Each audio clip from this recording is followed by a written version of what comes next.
Hey, Christy. Hey, Edith. Why do Native Americans hate the month of April? Why? Because April showers bring May flowers, and May flowers bring the white people. Yeah, right? Right. Hi, I'm Christy. And I'm Edith. We're backyard gardeners from Colorado. And neighbors. And friends. These days, gardening has gotten very popular. And we've noticed more and more people picking our brains for tips and troubleshooting about gardening. We're not experts. We just learned a lot about gardening from the mistakes we made along the way. So welcome to Upside Down Tulips, A fun podcast that celebrates gardening gone wrong. Upside Down Tulips.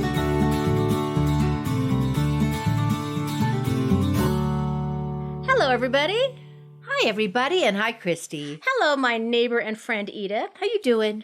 Hey, how are you enjoying National Fresh Celery Month?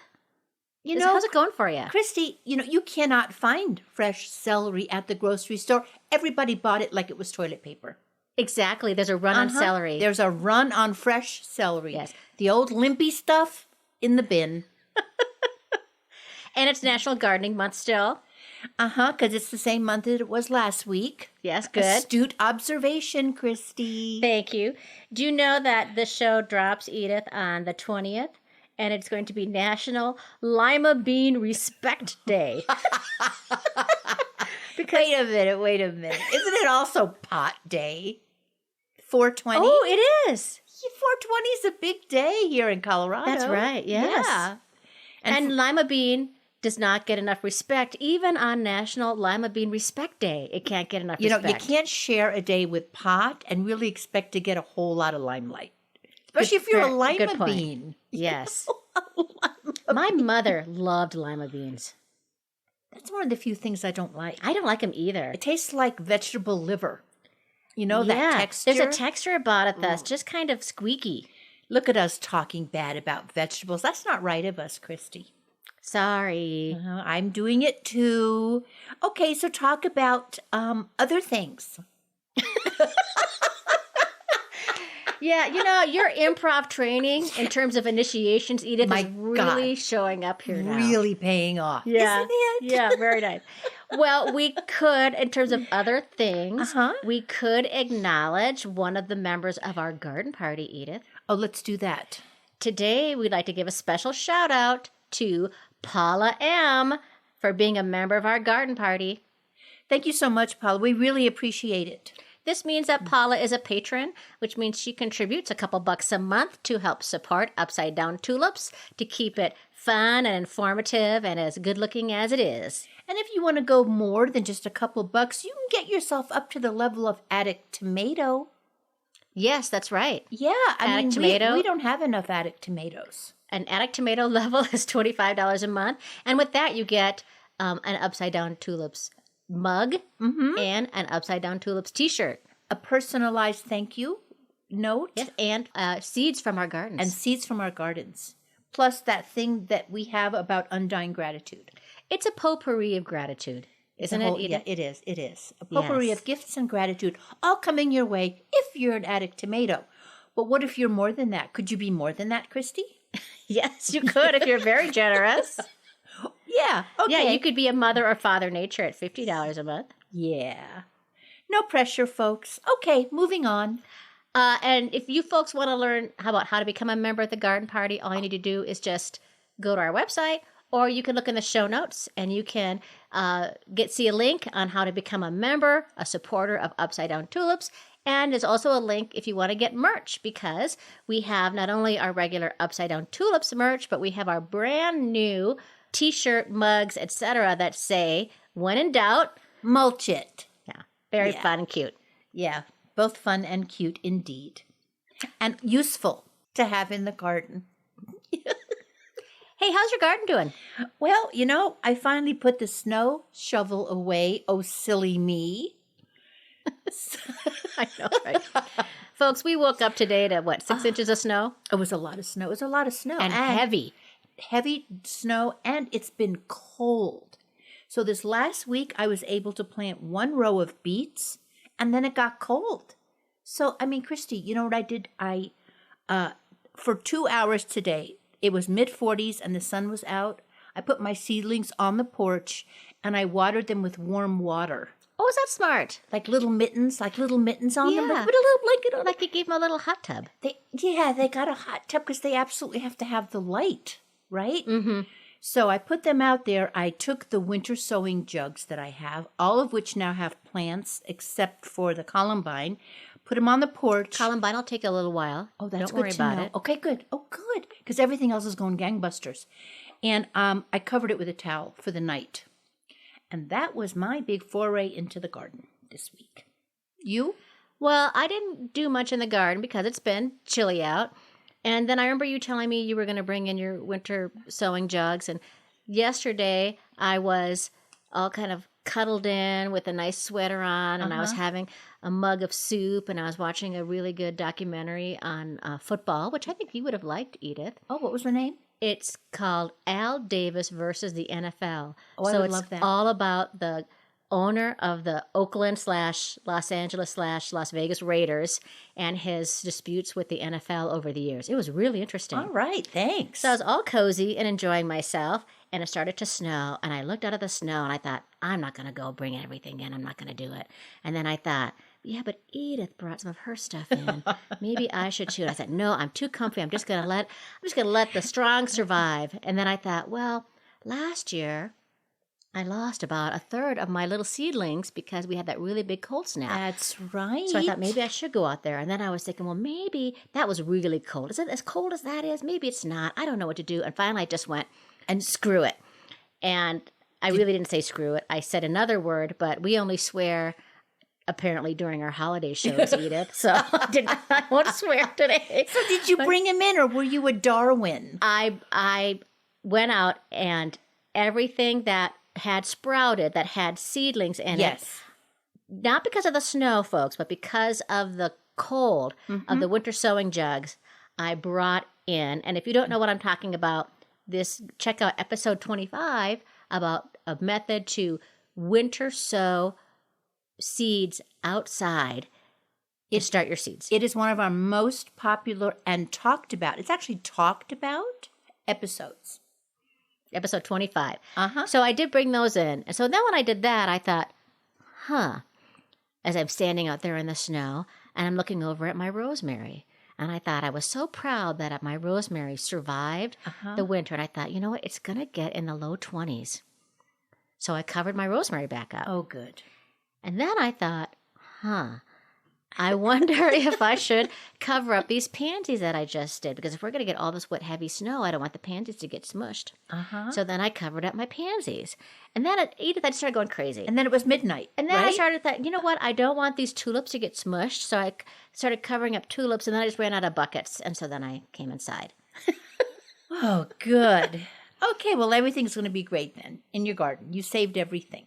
I think so. Okay. And then I'm going to, but it's just really, it's when it gets into the low 20s. That's what worries me. Well, it's also in the low 20s for the next 3 or 4 days. And then next Monday and Tuesday is again going to be really, really cold.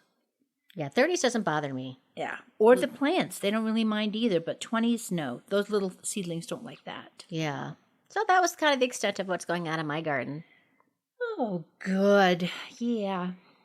Well, I have I don't know what we call this, my complaint department. Edith's complaint department. May I help you? Yes, you may. Get this, Christy, complaint department, Christy. CenturyLink raised their late fees in the middle of a pandemic. CenturyLink, now in a pandemic, libraries are closed, so if you don't have internet at home, you can either get you can't get an education. Right?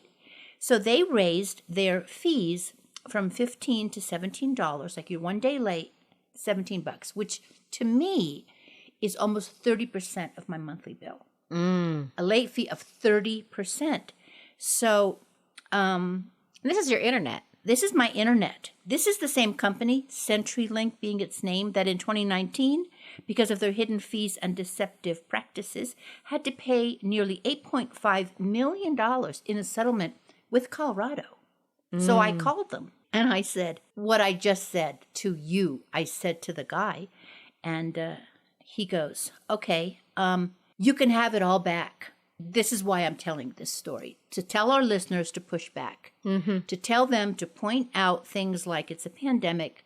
How could you be like that? When other people are not collecting rent, they're forgiving mortgages, and then you come around and not only charge a high fee, but raise it? So you got your money back? I got my money back, yeah. Well, I appreciate that, Edith, because in this time, when everything is so stressful, there are some companies out there that are deciding to be full of grace. Yes. And kindness and understanding.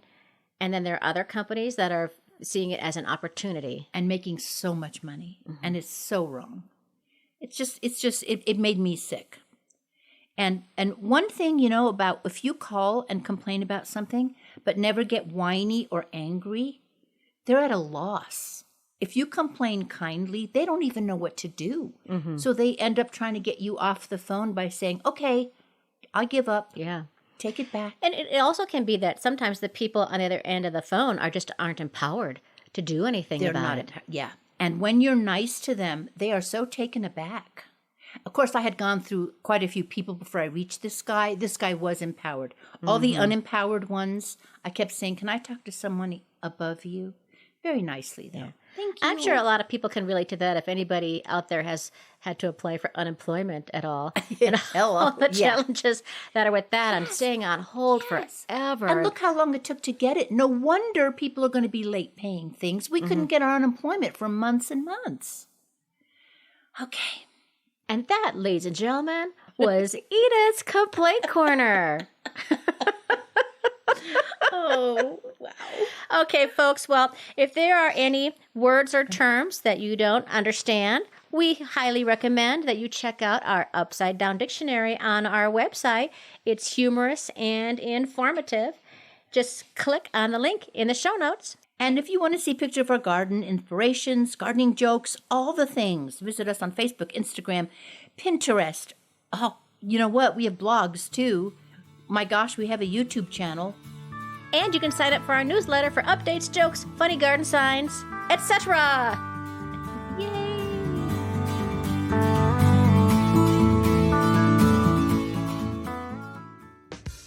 What are the sexiest celebrities and hottest influencers posting on Instagram? Their Birkin bags?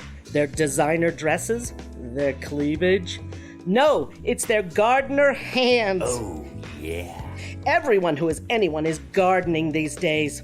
Even if you don't garden, you can look fashionable without all the digging, pulling weeds, hoeing, raking. Here at Phoebes of Phenoma Nails, we have the latest trends to help make your quarantine manicure stand out. Ooh. Our Gardener Hands treatment features artisan chip nail polish and real dirt meticulously embedded under your nails. Ooh. Plus, our advanced techniques will give you the appearance of cracked cuticles, scrapes and cuts, calluses, and even blisters. Get that rough to the touch look that makes you look like you haven't worn gloves or put on lotion in months. Woo! For a limited time only, get a bottle of our special brittle nail polish as our gift to you. Mask required. Social distancing enforced. And would it kill you to put down your phone and pop in a mint? Well, hi. So today we're going to talk about growing fruit, all kinds of fruit. Let's start with stone fruits, shall we, Christy? Stone fruit. Stone fruit are fruits that have like a big seed in them, like a stone, like peaches, plums, Mangoes.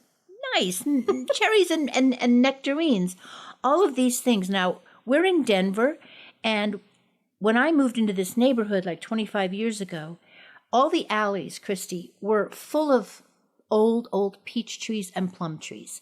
I used to know where all of them were, and before I had any of my own trees, I would walk around because you're allowed to take the things from the alley. So then they were so delicious that I thought I have to have some fruit trees. I like to have things that last the whole year, and I have a freezer, so that's why I do these things. So I have a peach tree. I'm so jealous. Look at how worried. Look at my brow, how furrowed it is. Because, in the 20s at night, and some of the blossoms have already happened. Oh, no. Yes. Yeah. Not all of them. Some of them are still closed. So when they're closed, it's a good sign that they just might make it through this cold spell. But you Okay. remember last year, no plums and no peaches. That was devastating. That was really devastating. There was a couple people I saw had plums, but they had really old trees. My trees are not that old. They're maybe 5 years or so. So again, if you want, it's a wonderful thing to have fruit trees in your backyard, even in your front yard. Everybody used to do that. We're in zone 5B, so it's a little iffier maybe than those to the south of us. But wouldn't you say, Christy, we have stone fruits more often than not? Yes. And in fact, it's interesting to me that you can do a stone fruit tree even up to zone 2. Wow. It just depends on the variety you have. Oh, right. So, I mean, a great example are apple trees. That's right, apple trees. Right. Is apple tree a stone fruit? No. Oh, sorry. My bad. But you can do pear tree in zone 2. They're if you also get- not stone fruits. They're little Oh. seedy because they got little they're seed. seedies. Okay, but a plum tree is. A plum tree is because it's just got that one Okay. seed. Right. But there are certain varieties of plum trees that you can do in zone 2. Well, that's wonderful because you're going to want to. The good thing about a lot of these stone fruits is that they're self-pollinating, so you don't need 2. Gotcha. I don't have 2. I just have the one of each, plum and peach, and ask at the nursery where you buy it. Make sure it is. They almost always are. You plant them in the spring, and maybe, Christy, you can tell us. We did this before, but it's so important how you plant them. The most important part is how you plant them, right? Yes. A $50 hole. Is that what you say? A $50 hole for a 50-cent plant. Yes. Yeah. And the most important years of a fruit tree are the first couple years. Yeah. Those are the ones where they're the most fragile. So you really want to just get them through the cold times. And you can affect its shape, its strength, its yield, and its lifespan. In those first couple years, make sure you give a lot of attention. Mm-hmm. And that pruning is really important when it comes to a fruit tree. Yeah.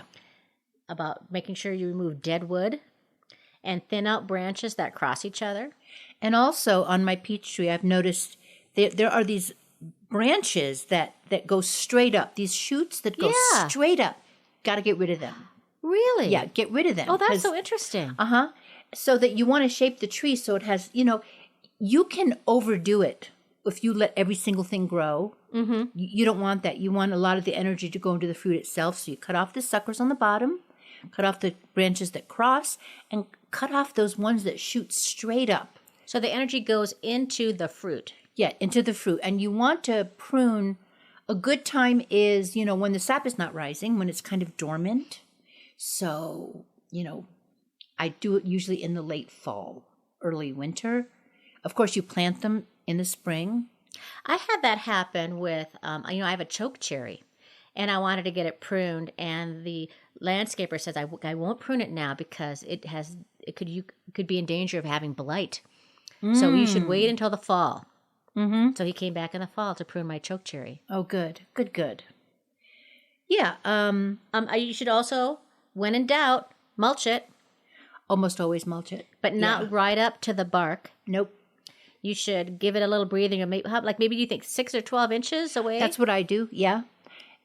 And also, when I dig the hole to plant it, I do put compost in the bottom of that. I put a little bit of Epsom salts, and I put a little bit of compost. I put some topsoil, and then I refill it again with the soil that I have just dug up, just to give it a really nice head start. Nice. You can also buy dwarfs, and you can grow them in containers. There are now varieties that you can grow that are small in containers.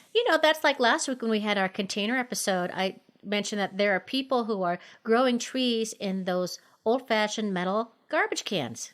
Oh, that's right. Yeah. You can grow a fruit tree in one of those.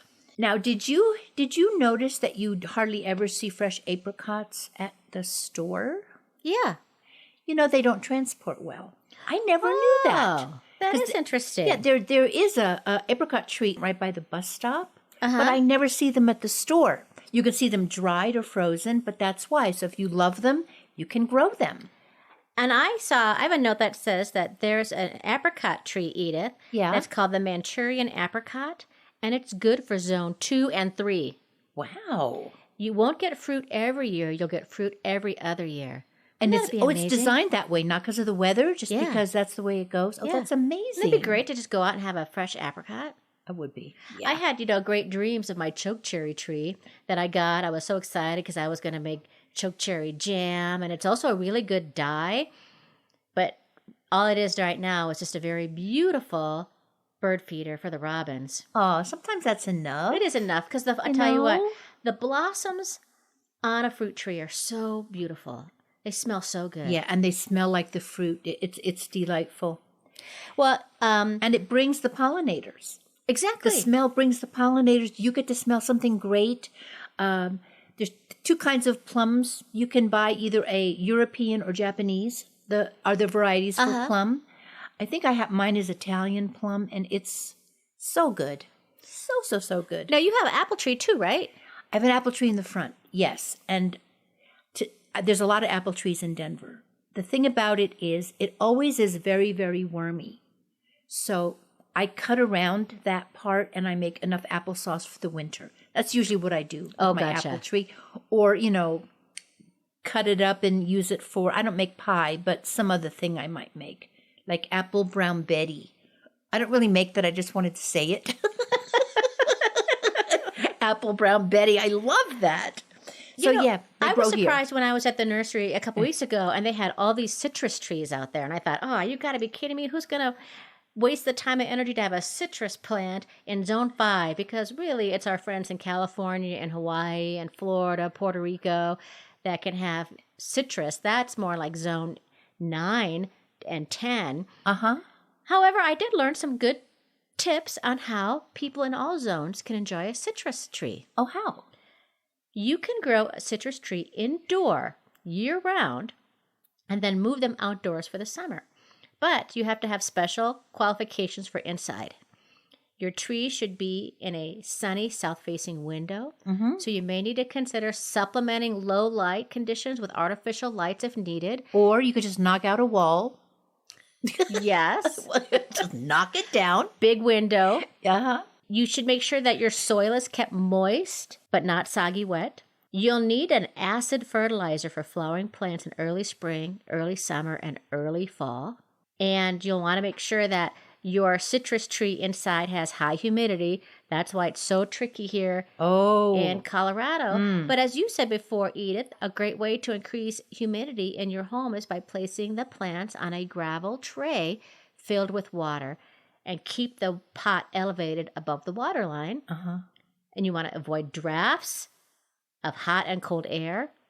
And citruses prefer to be cooler in the winter in the 50s and 60s. Which is how it is in Florida, right? Yes. It does get cool there. And so you can have that. That's pretty cool. And I remember growing up in Minnesota, my mom had a little orange tree. And the oranges would maybe be the size of a large marble. They were tiny little oranges, but boy, it sure was cute. And I was thinking, boy, that would be kind of fun to have a citrus tree and then just move it outside for the summer. And did it smell good in the house? Oh, yes. I mean, think of what it does for the air in your house. Oh, That's yeah, wonderful. it was just great. Yeah.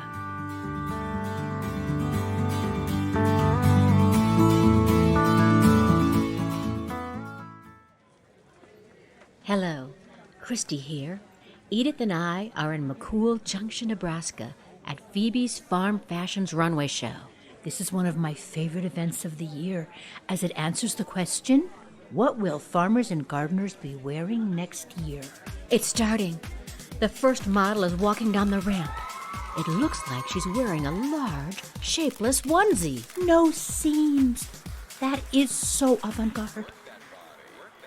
This is a one-size-fits-all, and it will fit everyone from Tinkerbell to Yoda. I love it.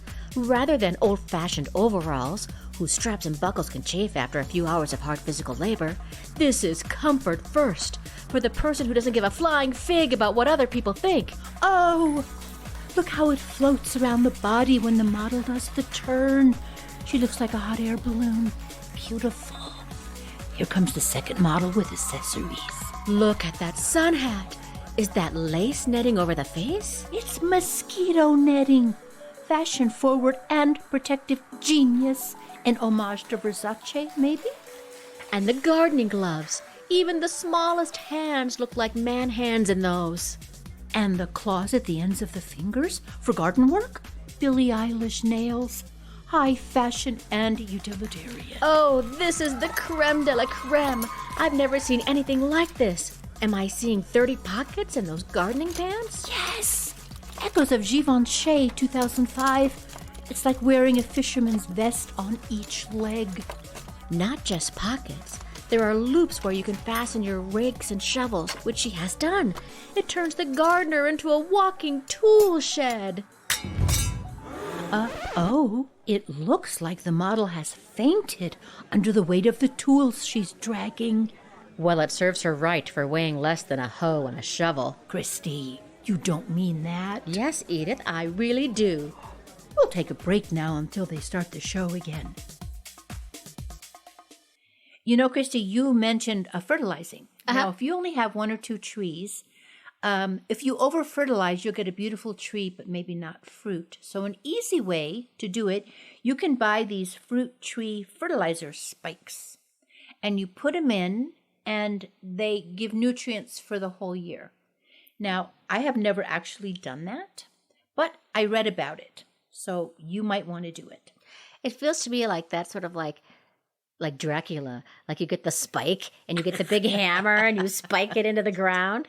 Yes, it's exactly like Dracula. Yes, it is. I've never done that either, but I have watered my trees in the winter. And I think that might be important for a fruit tree. Yeah. You know, there used to be so many apple trees in our neighborhood, and they're all gone now. And there are just a couple left, and I could just see like, oh man, don't forget to water your fruit tree. Yeah. That's one of the reasons that I don't mind so much with all this snow, you know, because it's just being pulled down so we can use it for quite some time. Hey, can I tell you something about Palisade Peaches, by the way? Oh, yes, please do. Okay, well, folks don't realize what a great delicacy in Colorado there is called the Palisade Peach. It is the sweetest and juiciest peach in the entire world. And I don't think there is a fruit that tastes better than a peach in its prime. It's very famous here. And last year, because we had a very severe cold snap, 85% of the peach crop was gone. And they only had 15% of the crop available. Yeah. Well, I just read a story today, Edith. They'll be happy to know that even though we're getting the snow and even though it's getting cold, in Palisade, where they are, which is on the western slope of the Rocky Mountains, it's kind of by Grand Junction. Okay. That they have this special little microclimate that is protecting them from this weather we're having right now. Oh, wow. And the reason why Palisade peaches are so good is because of the high elevation, because it's at 4,800 feet, the soil, which is mineral rich, and this unique climate, which is cool, dry nights and long, warm days. And they also have a very special pit that's called a freestone, which means that it separates easily from the fruit. Oh, yeah. I have noticed that. So it was in the news that the farmers out on the western slope feel that everything's going to be okay this year. That is really good to hear. And the one other thing I wanted to say about, especially about peach trees here, is if you don't cull them, if you don't thin out the actual fruit, you're going to end up getting peaches the size of $50 rather than a peach size. So you get baby peaches. You just get baby peaches. And you want the big mamba peaches. You do want the big one. You just don't want the little ones are like all fuzz, and I don't like the fuzz, you know. So take a rake or something and just like rake the branches. Oh, that's how you do it. That's how I do it, yeah. Okay, what next? Using my improv skills, what next? You want to talk about ground cherries, Edith? Oh my gosh, ground cherries. So last year, I want to start off with a major apology because you remember you gave me some ground cherries that someone gave to you? Someone gave me ground cherries. I gave you some, yes. Yes. Well, I failed at it. I don't know what I did wrong. But then for this episode, I did some research. You know that they are an endangered heirloom because nobody grows them anymore? Oh, I had no idea. I didn't either. And they used to be like everybody used to grow them. They're relatively pest-free. They produce from midsummer through frost. They're in the tomatillo family.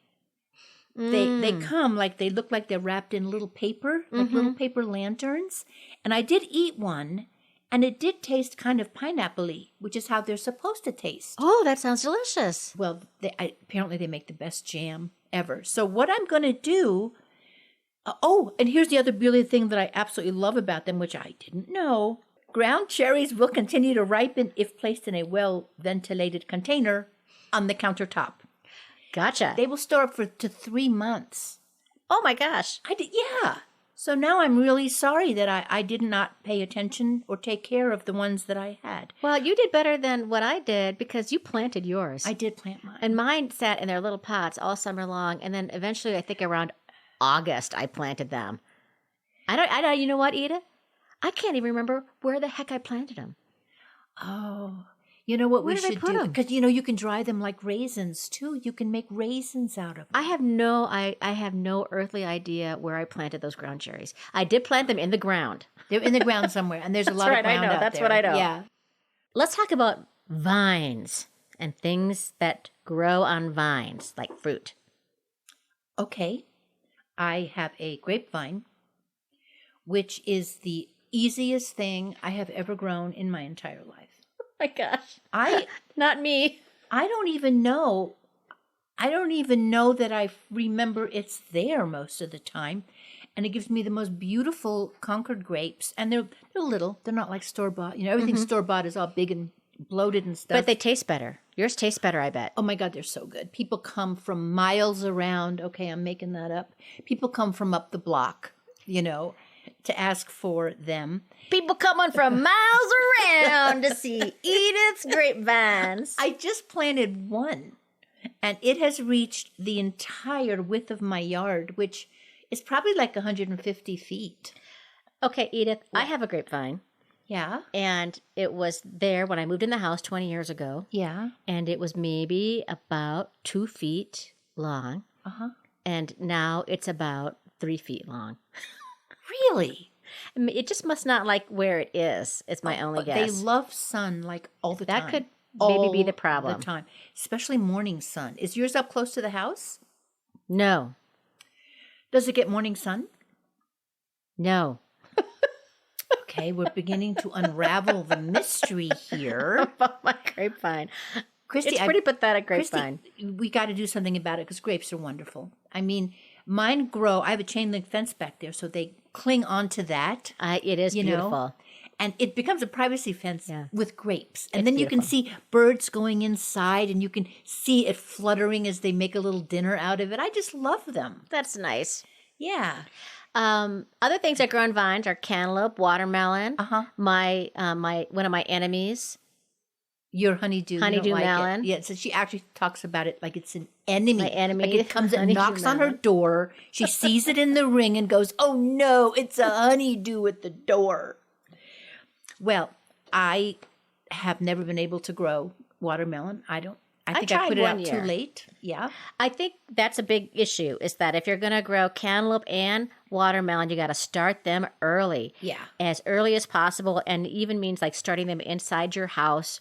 I wonder if they Yes. could winter sow in a jug. That might be an interesting experiment. You I got to don't see start why them really not, early. Christy. Mine came up, by the way, in the seedlings in 40-degree weather. Today, my cantaloupe broke through. Hey, So yeah, I don't know why they wouldn't in the winter sowing. I read a statistic that said that you can't plant watermelon, honeydew, or cantaloupe out until the nighttime temperatures are in the 60s. Wow. Doesn't that seem a lot? It does seem like a lot. It really does. Yeah. But you can create your own microclimate with them. You can, if you plant them on the south side of a fence or a wall, or by a sunny brick patio, or by any paved surface, you can really warm things up a bit. And you can also accentuate the sun by putting black plastic down. I hear that helps. You have to water the heck out of them. Christy, we should do a whole entire episode on extending the season for everybody Yeah. in our zone and north of us, because there are a lot of ways you can extend the season. And then you could, if you're in our zone 5B, the best zone is zone 7. You can grow anything you want in zone 7. Be careful not to crowd your vines also. Yes. I've done that. I've made that mistake before. Sometimes too, when they come, like when the cantaloupe come, I put cardboard under them so they don't rot, That's smart. and so that the bugs don't get them quite as easily. Yeah. Oh, that's so smart. Yeah, because last year I had some really good cantaloupe. I was amazed.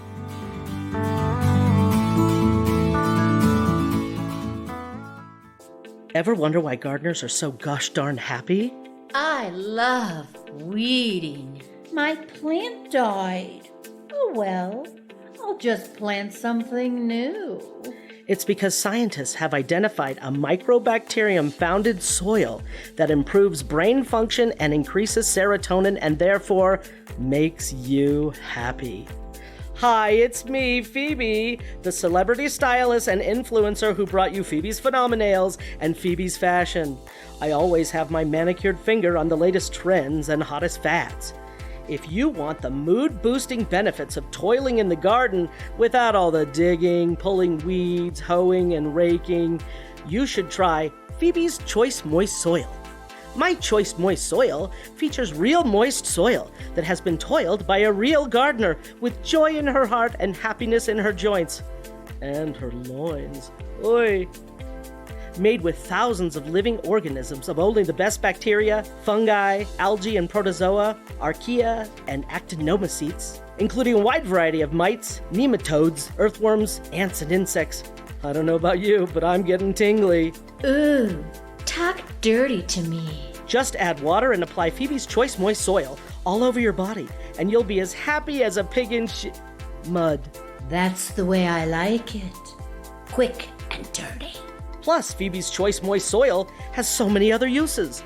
Add to your houseplants, make some pottery, or pour into a nice bowl of potpourri. So, get your hands dirty and hoist a bag of Phoebe's Choice Moist Soil into the trunk of your Toyota today. Phoebe's Choice Moist Soil is for recreational purposes only. Do not use Phoebe's Choice Moist Soil with more than any one person at any one time, unless everyone is fully vaccinated and are consenting adults. Comes with complimentary breath mints. Believe me, you'll need them. How about fruit that grows on canes or bushes? Do you have raspberries this year? Did you? Because you dug yours up, right? I dug mine up because they were infested with some kind of a pest. Because I want to plant more. Yeah. Well, they should come out soon. Next week, they said, and I'm going to plant them bare root, like you do strawberries. Yes. Speaking of strawberries, your strawberries are amazing. Oh, thanks. Oh, I have 2. I planted 6. I have 2 left. Well, when you do raspberries, you want to make sure those also want full sun, rich, well-drained soil, and pick a plant that grows for your hardiness zone. You can grow raspberries in zone 2, 3. And you can also buy them so that they ripen for months or that they all kind of come in at the same time. Yes, they'll call them like a June bearing or spring bearing, or it'll be an ever bearing, which will do all. Yes. The thing that I always have trouble with raspberries is knowing how to prune them back. I just had the dickens of a time for it because the fruit will, if it's a spring bearing, it'll fruit on the second cane, the second year. But then I'm looking at all my canes and I go, I don't know which one's a first year or a second year. Well, I'll tell you how I always did it, which is, and they lasted for like a decade, is anything that had a fruit on it, I cut it down to 2 to 3 inches every year, every fall. The whole thing. Really? Yeah. And I had wonderful See, I don't cut mine back at all. Oh, yeah. That's what I did. You cut your raspberry canes back every year? Every year, yeah. Interesting. Yeah, my raspberries are pretty pathetic. I mean, the size of these berries are like the size of a large pea. Try cutting them down because really, this spring I should do that. Wonderful. Okay. No. Fall. Do it in the fall. Oh, too late now. Don't do it now. Oh, okay. No. Okay, do it in the fall. Do it in the fall when you can tell. Oh, look, this one had berries on it. If it had berries on it, then you cut it. Gotcha. Then you know that it's a sit. Yep, yes. I'm with you. Yeah. So I have to remember that. Okay. Wish me luck. I live close. You can always ask me. When I lived in Minnesota, boy, I had the most beautiful raspberry bush. There were so many raspberries on it that I would make jam. I would make pie. Oh. I would give it away. The birds would come and eat on it, and I'd be like, Yeah, that's fine. Wow. So many. Yeah. Oh.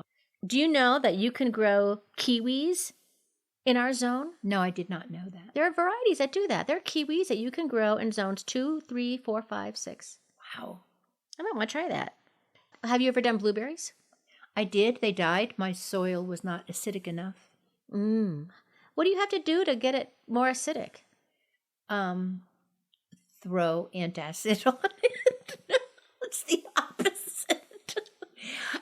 I don't know. I There's was stuff wondering- you can do. I don't want to turn it more acidic. You know what I mean? Because other things won't grow then. Oh, Supposedly, gotcha. if you put coffee grounds are acidic. Oh, okay. You know, but it just didn't work. And I don't want to turn a whole big patch into acidic. Yeah. We talk about strawberries? We better. Well, there's 2 kinds of strawberries. You can have spring bearing or ever bearing, just like raspberries. Mm-hmm. And everything I learned about strawberries, I learned from a friend of mine in Idaho. Oh, okay. I've been going to Idaho every summer for about the past 10 years to work on new plays. And we always stay at a host's house. So somebody in the community will put up all the artists and the playwrights and the actors and the directors. And you get to be really good friends with the people that you live with for 2 weeks. Sure. And they're just always lovely people. And the first year that I stayed there, I stayed at a lovely home of a retired farmer. And he was a retired berry farmer, especially with strawberries. Uh-huh. And I said, "Oh, that's so interesting because I fancy a little strawberry patch, but I'm having a little problems with it." And he gave me all this really great advice. He told me make sure that I use a lot of compost. Mm-hmm. Strawberries love to feed. To make sure that when I plant them, that the upper portion of the crown is slightly above the level of the ground, so don't bury strawberries too deep. Super important. Yeah. And it's also good to do a mowing off, an inch or so of your strawberries when they're done bearing fruit, to give them a little haircut and mow them down and then cover them with more I have never compost. done that. Also said that strawberry plants will really only live about 4 or 5 years. So Oh. when my strawberry patch started dying off, he says, "Well, how often have you been replacing the plants?" And I said, "I never have." He goes, "Every year, throw in a couple new plants and just sprinkle them throughout so that you're right." So very smart, so lovely. I was telling my the first year I stayed with him, he was giving me all this great advice about my little strawberry patch, which is maybe about 3 by 12 feet, and I was telling my handsome and handy husband all of this wonderful, great advice I got from my host. And he says, "Well, that sounds really great." And I says, "Well, I have to go right now because Mr. Driscoll's going to take me out on his boat." That was his name, Driscoll Strawberries? Yes. No. Driscoll. So here is The expert of experts. the expert of experts who took the time to talk to me about my dinky little strawberry patch. And he grew strawberries. I mean, Driscoll strawberries, they grow strawberries We get 'em all over here. the world. What did he tell you about the runners? I think that remember. here's what I think it is.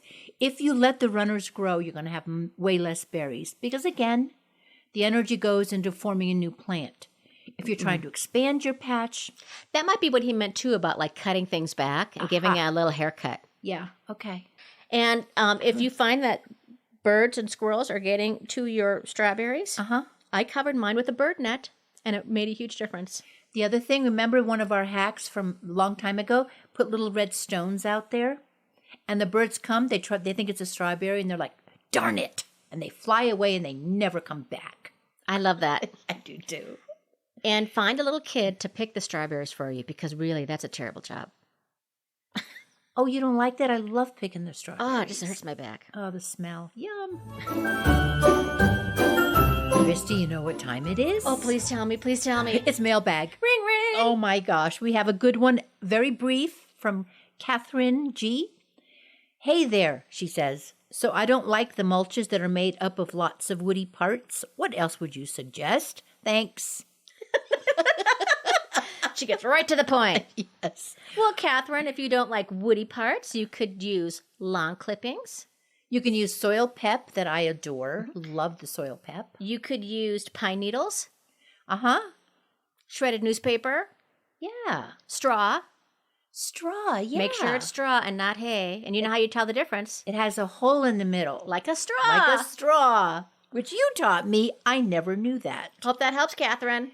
Mulch away because when in doubt, Mulch it. and if you have a gardening question, a story, something about something fabulous that happened to you, or a really good juicy mistake, won't you write to us? We'd love to hear from you. Please write to us at upsidedowntulips@gmail.com or at our website at UpsideDownTulips.com. or check out the show notes. Oh, it's soft music. It's either time for wine or inspiration. Today's inspiration. To forget how to dig the earth and to tend the soil is to forget ourselves. Mahatma Gandhi. Oh, yeah, that's a good one, Christy. That's really good. And now we can have some wine. Now we can have wine, just like 2 in 1. Hey everyone, thanks for listening. We are Edith Weiss and Christy Montreux Larson. And if you got some laughs and some value out of Upside Down Tulips, won't you do us a favor? Big favor, go to your phone, click on that share button, and share the show on social or with a friend or two who might also appreciate it. Special thanks to Denise Gentilini for composing and performing the Upside Down Tulips theme song. You want to hear more of Denise's music? Go to her website, denisegentilini.com, or find that link on our website. Special thanks to our talented and kind friend, Leslie O'Carroll. Join us next week for our tips and tricks on all things herbs. And don't forget, if you make a mistake, Your garden will forgive you. Upside down tulips. Is it herbs or herbs? both are equally fine. Thank you. Thank you. That's what the garden does. Both are equally fine. Okay.